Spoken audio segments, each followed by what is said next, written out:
عافیت اور سلامتی عطا کر دی جائے۔ ہے کوئی فلاں حاجت والا، ہے کوئی فلاں حاجت والا، ان حاجات کا نام لے کر منادی ندا دیتا ہے کہ اللہ تبارک و تعالیٰ کی رحمت کے دروازے کھلے ہیں اور دامن طلب پھیلاؤ اور اپنی حاجات اللہ کریم کی بارگاہ میں پیش کرو۔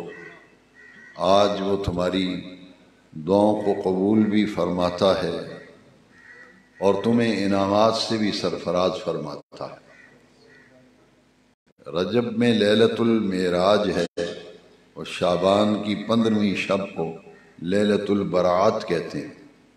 براعت کا معنی ہے بری ہونا، نجات پانا۔ حدیث شریف میں ہے کہ عرب کے اندر ایک بڑا قبیلہ تھا جس قبیلے کی تعداد بہت زیادہ تھی اور ان کے پاس جو بکریوں کے ریوڑ تھے ان کی تعداد بھی بہت زیادہ تھی۔ حضور نے مثال دی اور فرمایا کہ اس رات بنو قلب قبیلے کے پاس جتنی بکریاں ہیں اور ان کے جسموں پر جو بال ہیں ان کی تعداد سے بھی زیادہ اللہ سبحانہ و تعالی اپنے بندوں کو مغفرت عطا کرتا ہے، جہنم سے آزادی اور نجات عطا کرتا ہے۔ اور رمضان شریف کا مہینہ تو از اول تا آخر وہ تو خیر اور برکت کا مصدر ہے۔ اس مہینے کا تعارف بھی قرآن مجید میں کرایا گیا کہ یہ نزول قرآن کا مہینہ ہے۔ شہر رمضان الذی انزل فیہ القرآن۔ اور پھر اسی رمضان شریف میں ایک خاص رات رکھی گئی جس کو قرآن مجید میں لیلۃ القدر کے نام سے ذکر کیا گیا، اور 30ویں پارے میں باقاعدہ ایک سورہ ہے لیلۃ القدر۔ اس رات کو رب ذوالجلال نے فرمایا لیلۃ القدر خیر من الف شہر، یہ 1000 مہینوں سے بھی بہتر ہے۔ لہٰذا ان تینوں مہینوں میں رجب اور شعبان اور رمضان شریف یہ متصل 3 مہینے ہیں، ان مہینوں میں یہ مقدس راتیں آ رہی ہیں، برکت والی راتیں آ رہی ہیں۔ اور پھر رجب شریف کے مہینے میں عمومی طور پر یہ قدیمی رواج چلا آ رہا ہے کہ رجب شریف کے مہینے میں اکثر و بیشتر اہل اسلام اپنے اموال کی زکوٰۃ ادا کرتے ہیں۔ لوگوں نے زکوٰۃ مقرر کرنے کے لیے ادا کرنے کے لیے رجب شریف کا مہینہ جو ہے اس میں زکوٰۃ دینے کا سلسلہ شروع کیا،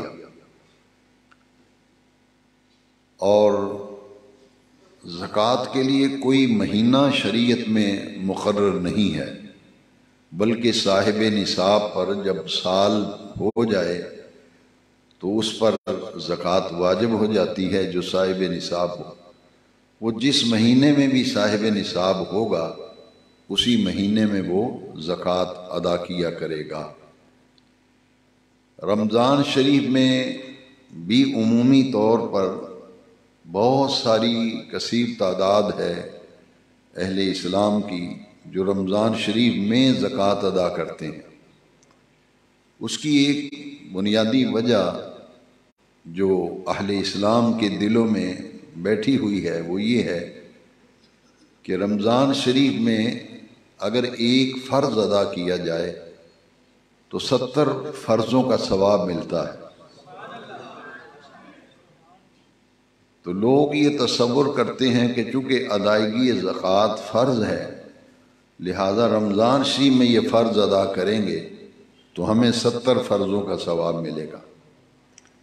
اس اعتبار سے آج کے بیان جمعہ میں نے قرآن مجید کی آیت مقدسہ کا وہ حصہ تلاوت کیا ہے جس میں نماز کے فرض ہونے کا ذکر ہے اور زکوٰۃ کی فرضیت کا ذکر بھی انہی جملوں کے اندر ہے۔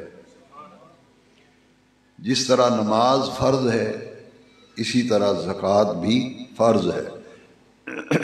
اقیم الصلاۃ، صحیح ادا کرو نماز، وآتوا الزکوٰۃ، اور ادا کیا کرو زکوٰۃ۔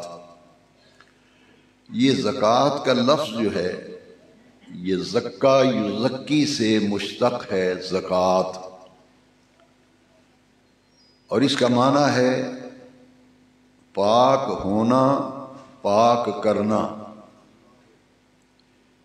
اللہ تبارک و تعالیٰ کے مال میں سے جو اس کا عطا کیا ہوا ہے، اس کا عطا کیا ہوا مال ہے، اس میں سے جو حصہ زکوٰۃ نکالنے کا شریعت میں مقرر ہے، ہر صاحب نصاب پر سال کے بعد وہ حصہ نکالنا جو ہے وہ فرض ہے۔ نماز تو ہر کسی پر فرض ہے، لیکن زکوٰۃ صرف صاحب نصاب پر فرض ہے۔ جو صاحب نصاب نہیں ہے اس پر زکوٰۃ فرض نہیں۔ لہذا زکوٰۃ کو مالی عبادت کہا جاتا ہے۔ زکوٰۃ کو مالی عبادت، ایک ہے بدنی عبادت جس میں انسان کا جسم مشقت برداشت کرتا ہے، جس میں جسم جو ہے وہ حرکت کرتا ہے، اور انسان کا جسم نماز کے اندر مشغول و مصروف ہوتے ہیں اس کے اعضاء، اس کا بدن، اس کا جسم۔ اس لیے نماز کو کہتے ہیں بدنی عبادت، اور زکوٰۃ کو کہتے ہیں مالی عبادت۔ اور ایک عبادت ایسی ہے جو مرکب ہے، مرکب عبادت، یعنی وہ بدنی عبادت بھی ہے اور مالی عبادت بھی ہے۔ وہ عبادت ہے حج بیت اللہ شریف۔ بیت اللہ شریف کا حج پوری زندگی میں ایک مرتبہ صاحب استطاعت پر فرض ہے۔ حج بھی ہر کسی پر فرض نہیں، اور زکوٰۃ بھی ہر کسی پر فرض نہیں۔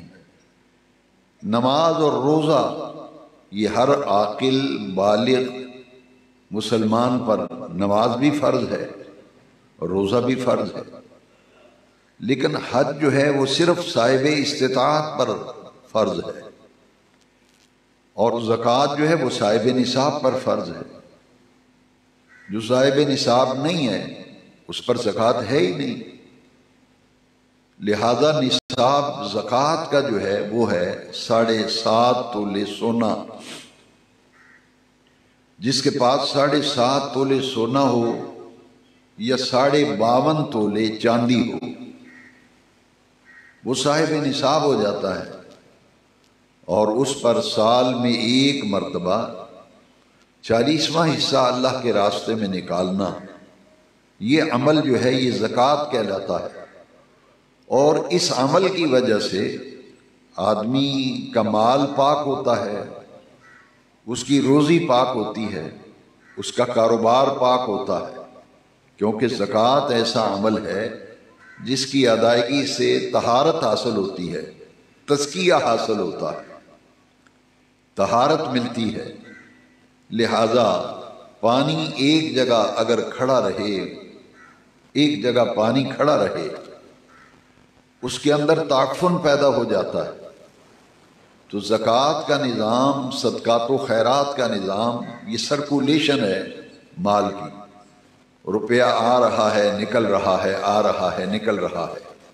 تو اللہ کے راستے میں نکالنے سے جب ہم زکوٰۃ ادا کریں گے یا صدقہ و خیرات ادا کریں گے تو ہمارے مال بھی پاک ہوں گے، ہمارے معاملات میں بھی طہارت حاصل ہو جائے گی۔